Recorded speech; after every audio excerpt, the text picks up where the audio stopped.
গৌৰৱ গগৈ ডাঙৰীয়া যে জিকিলে তাত বহুত কাৰণ আছে গৌৰৱ গগৈ জিকিলে মানে এনেকুৱা নহয় যে গোটেই কংগ্ৰেছক মানুহে সমৰ্থন কৰিছে বা বিজেপিক বেয়া পাইছে গৌৰৱ গগৈ জিকিলে মানে অসম চৰকাৰে একেবাৰে কাম কৰা নাই ভাৰত চৰকাৰে একেবাৰে কাম কৰা নাই এটো নুবুজায় গৌৰৱ গগৈ জিকিলে মানে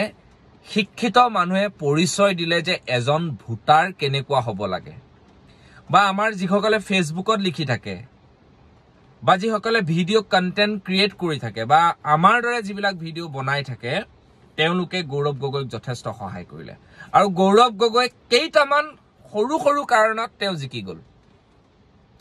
আচৰিত লাগিলেও এটো সঁচা কথা যে সকলোৰে চকু আছিল যোৰহাটত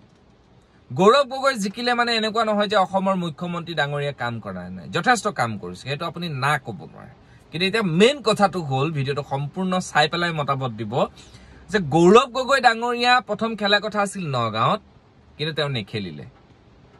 খেলিব নিদিলে তেওঁলোকৰ দলৰ মানুহে তাত পদ্যুৎ বৰদলৈয়ে খেলিলে কিন্তু নগাঁৱত এটা কাৰণে খেলিব বিচাৰিছিলে কাৰণ যেতিয়া সমষ্টি ভাগ ভাগ হৈ গল তেতিয়া গৌৰৱ গগৈ আধা সমষ্টি নগাঁৱত সোমাই গল সেই কাৰণে তেওঁ ভাবিছিলে মই আগৰ মানুহখিনিক পালে মোৰ ভাল লাগিব তেওঁলোকেও মোক বিচাৰে যেটো কিন্তু সেকেন্ড অপচন তেওঁ যোৰহাটত দি দিয়া হল আৰু যোৰহাটত জিটিআই টি দিয়া হল লগে লগে ফেসবুকত মই যিমান মানুহ দেখিলো ফেসবুকত এনেকুৱা এটা ট্ৰেন্ড আহি গল গৌৰৱ দা ওয়েলকাম গৌৰৱ দা ওয়েলকাম গৌৰৱ জি ওয়েলকাম গৌৰৱ দা ওয়েলকাম গৌৰৱ দা ওয়েলকাম ভিডিও বনোৱাই কোনবাই ৰিলস বনালে কিবা বনালে দেখুৱাই দিলে পাৱাৰ সোশ্যাল মিডিয়াৰ যে কিমান দম আছে বহুত মানুহে কয় যে ই লিখিছে একো ফৰক নপৰে এ আমুকে লিখিছে একো ফৰক নপৰে এ আমুকে ভিডিও বনাইছে একো নাই আমাৰ দল পুৰা ষ্ট্ৰং আছে আমাৰ টকা আছে পইচা আছে নো আজিৰ দিনত হেতু লাহে লাহে লাহে লাহে নোহোৱা হৈছে বাকি সমষ্টিবিলাক যদি আপুনি চাই ঠিক তেনেকে বিশ্লেষণ বিভিন্ন ধৰণৰ থাকিব পাৰে এতিয়া গৌৰৱ গগৈ যেতিয়া সমষ্টিত সোমাই গল তেতিয়াই এটা প্ৰচাৰ নিজে নিজে আৰম্ভ কৰি দিলে ইনফেক্ট ময়ো গৌৰৱ গগৈ শুভকামনা জনালো প্ৰদান বৰুৱা শুভকামনা জনালো দিলীপ শইকীয়া শুভকামনা জনালো এই প্ৰাৰ্থীবিলাক ভাল লগাৰ এটা কাৰণ আছে গৌৰৱ গগৈ যেতিয়া ইলেকশনৰ মাজত আছিল তেতিয়া মোক এজন মানুহে ফোন কৰি কৈছিলে বৈগুণ তুমি কি ভাবা মানে জিকিবনে মই কৈছো 95% জিকিব কৈছে কিয় মই কৈছো চাও তেওঁ যেতিয়া গৈছে নিজে নিজে ইউথখিনি ওলাই আহিছে তেওঁ যেতিয়া কোবাত গৈছে নিজে নিজে কোনোবা কন্টেন্ট ক্ৰিয়েটৰ গৈ নিজে নিজে ভিডিও বনাই দিছে অসমৰ বিভিন্ন ধৰণৰ ইউটিউবাৰ্স বিলাকক কোনো পইচা নিদিয়াকৈ নিজে নিজে মাতিছে যে গৌৰৱ দা ইন্টাৰভিউ লওয়া হওক আপোনাৰ কি কাৰণে জানেনে তেওঁ লক পোৱাৰ লগে লগে মানুহক এটা খুব ধুনীয়া ব্যৱহাৰ এক নম্বৰ দুই নম্বৰ কথা তেওঁ সংসদত অসমৰ হৈ মাত মাতিছে আজি কালি শিক্ষিত মানুহবিলাকে মোবাইলত চাই থাকে কি কৰিছে কি নাই আৰু এইটো এটা ডাঙৰ প্লাস পইণ্ট হৈ গল এতিয়া মোৰ মনতে এটা ভাল ভাৱ সোমাই গল যে বাহ সংসদত কি ধুনীয়াকে মাত মাতিছে এইটো বিষয় কৈছে আমাৰ অসমৰ বিষয় কৈছে আমি আবেগিক মানুহ গতিকে এই গোটেই বস্তুখিনিয়ে তেওঁ খুব ৰাইজক আকৰ্ষিত কৰিছে আৰু এটা কথা তেওঁ এটা কথা কলে যে মোক কোনোবাই বেয়াকে কক কোনোবাই কৈছিলে সাংবাদিক এজন যে দাদা আপোনাক ইমান বেয়া বেয়াকে কৈছে আপুনি কি কব তেতিয়া তেওঁ এটা কথা কৈছে যে মোক বেয়াকে কক মই নকওঁ এই কথাটো এটা প্লাস পইণ্ট হৈ গল অলপ দেৰি পিছতে দেখিছো যে হেতু এটা ৰিলস আকাৰে জুবিন গাৰ্গৰ গান সংযুক্ত কৰি ৰিলস বনাই দিলে যে মোক বেয়াকে নকক কিবা সেই প্ৰায়বিলাক ৰিলস বা ভিডিও মই দেখিলো প্ৰায় 3 লাখ 4 লাখ মানুহে চাই দিয়ে লগে লগে মানে কি যোৰহাটৰ আধা মানুহে চাই দিয়ে আৰু কি হৈছে ইউথে যেতিয়া ঘৰত ভিডিওটো লগাই চাই থাকে কাৰণ আজিকালি মোবাইল সকলোৰে হাতে হাতে এই মানুহবিলাকেও ভাবিব ললে যে এইজন এজন ভাল প্ৰাৰ্থী আহিছে গতিকে যোৰহাটক শিক্ষিত বুলি ক'ব লাগিব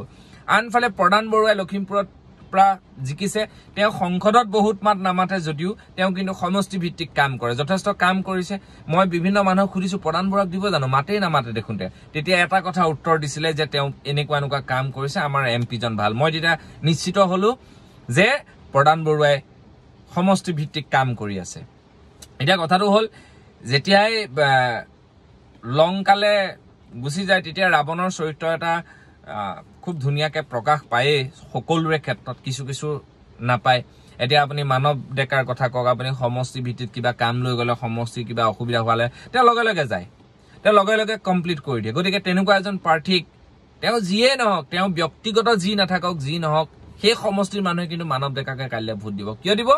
কাৰণ তেওঁ সেই ৰুলটো প্লে কৰি আছে পটককে বিধায়ক এজনক পায় তেওঁ বেছি গুৱাহাটীতো নাথাকে পটপট অহা যোৱা কৰি থাকে এই বস্তুবোৰ আমাৰ দৃষ্টিগোচৰ হৈ থাকে আৰু যেতিয়া আমি এটা ভিডিঅ' বনাও বা আমি লিখো মানুহজনৰ সম্পূৰ্ণ প্ৰক্ৰিয়াটোক লিখো আমিও ৰাজনৈতিক জীৱনৰ লগত জড়িত আছিলো যেহেতু গতিকে এই গোটেই জিকাটোৱে এটা সুস্থ পৰিবেশ সুস্থ ৰাজনৈতিক বাতাবৰণৰ সৃষ্টি কৰাটো আমাৰ কাৰণে শুভ লক্ষণ কাইলে যদি ভাল মানুহ এজন আকৌ উঠে কোনোবা এটা পাৰ্টিৰ পৰা আমি তেতিয়া সেই মানুহজনক ভোট দিবলৈ সেই মানুহখিনি আগবাঢ়ি আহিব আৰু মই ৰাজনীতি মই নিৰ্বাচনৰ আগত ভিডিঅ' বনোৱা নাই কাৰণ বহুত প্ৰব্লেম কৰে নিৰ্বাচনৰ আগত ভিডিঅ' বনালে সঠিক কথা কৈ সেইকাৰণে মই বনোৱা নাই তথাপি মই লিখিছো কাৰণ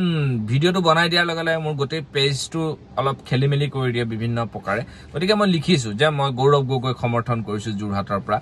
1000 মানুহে নিউজ ফিডৰ তলত লাইক দিছে 1000 বৈকুণ্ঠৰা থ্যাংক ইউ বৈকুণ্ঠৰা থ্যাংক ইউ বৈকুণ্ঠৰা মজা লাগিল এনেকে বহুতে লিখিছে মই দিলীপ শইকীয়াৰ কথা লিখিছো যে এজন পুৰণা কৰ্মী যথেষ্ট সক্ৰিয় কৰ্মী তেওঁ লাগি আছে বহুত দিনৰ পৰা পুৰণা কৰ্মী হিচাপে এজন ভাল মানুহ হিচাপে মই তেওঁক সমৰ্থন কৰিছো বহুতে লাইক দিছে বহুতে কৈছে যে দাদা ভাল লাগিল মই ঠিক তেনেকে প্ৰদান বৰুৱা হৈ আগতেই প্ৰেডিকচন দিছো যে প্ৰদান বৰুৱাই মানে 200% জিকিব কাৰণ উদয় শংকৰ ডাঙৰীয়া এজন একেবাৰে দুৰ্বল প্ৰাৰ্থী আৰু প্ৰদান বৰুৱা ডাঙৰীয়াৰ সমষ্টি ভিত্তিক যথেষ্ট কাম আছে যথেষ্ট সহায় কৰে মানুহ গতিকে গোটেই কথাখিনিৰ পৰা আমি এটা কথা বুজি পালো যে পৰৱৰ্তী সময়ত আমি টঙালি বান্ধিব পাৰিম আৰু যিসকলে ফেচবুকত লিখা মানুহবিলাকক ভয় ভাবুকি দিয়ে মই ভাবো তেওঁলোকৰ লগত আলোচনা কৰক যে এই বিষয়টো কেনেকৈ সমাধান কৰিব পাৰি ফেচবুকত যিসকলে ভিডিঅ' বনায় তেওঁলোকক টকা দি কিনাতকৈ গৌৰৱ গগৈৰ দৰে ভূমিকা গ্ৰহণ কৰক ভাল কাম কৰিলে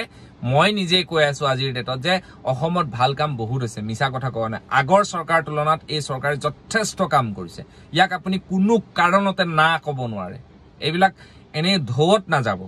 কাম কৰিছে ঠিকে আছে এবাৰ খুব ভাল হৈছে সমান সমান হৈছে বিৰোধী এটা ষ্ট্ৰং লাগে আমাৰ চিন্তা অকল সেইটোৱে আমাৰ চিন্তা অকল দিনে নিশাই এইটোৱে যে বিৰোধী ষ্ট্ৰং লাগে সকলোতে লাগে কোন জিকে কোন হাৰে আমাৰ সেইটো মতলব নাই বিৰোধী লাগে আমাক কাম লাগে জনতাৰ আমি আঁচনি মানুহবিলাকে এটা যোৰহাটৰ মানুহবিলাকে আঁচনিকো বাদ দি যে ভোট এটা দিলে ইয়াৰ গোটেই কাৰণটো হৈছে ইউথ জেনেৰেশ্যনটোৱে সক্ৰিয় এটা ভূমিকা ললে ইউথে যেনেধৰণে সক্ৰিয় ভূমিকা ললে পৰৱৰ্তী সময়তো ইউথে এনেকে ভূমিকা লওক প্ৰত্যেকজন মই যোৰহাটৰ যিমান মানুহ দেখিলো মোৰ ফেচবুকত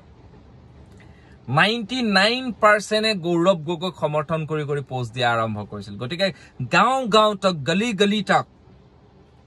গৌৰৱ গগৈ সোমাই গৈছিল তেওঁ যাবলগীয়া হোৱা নাছিল তেওঁ বহুত জেগা চিনিয়ে নাপায় আৰু 2 নম্বৰতে সকলোকে ধন্যবাদ জনাইছো যে এই গোটেই পাৰ্টিবিলাক লৈ ভাল এখন অসম হওক ধুনীয়া অসম হওক লগতে এনেকুৱা নহয় যে মুখ্যমন্ত্ৰী ডাঙৰীয়া আমাৰ বিফল হৈছে এইটো ক্ষেত্ৰত ক'ব লাগিব বাকি ৰাজ্যৰ তুলনাত অসমৰ মুখ্যমন্ত্ৰী যথেষ্ট সক্ৰিয়তা ভূমিকা লৈছে এইটো আমি গুণ কেতিয়াও নকলে নহব বাহিৰতো তেওঁ যথেষ্ট যোগী আদিত্যনাথৰ পিছত আছিলে এতিয়া আগলৈ গুচি গ'ল এজন অসম সন্তান হিচাপে হেতু আমি সমৰ্থন কৰো গতিকে এইখিনি কথা আছিলে বহুত বেছি কথা নকওঁ ভাল লাগিল আকৌ আমি সুস্থ ৰাজনৈতিক বাতাবৰণ বিচাৰি পুনৰ আমি অন্যবিলাক কামলৈ আগবাঢ়িব লাগে এতিয়া ধন্যবাদ জয় অসম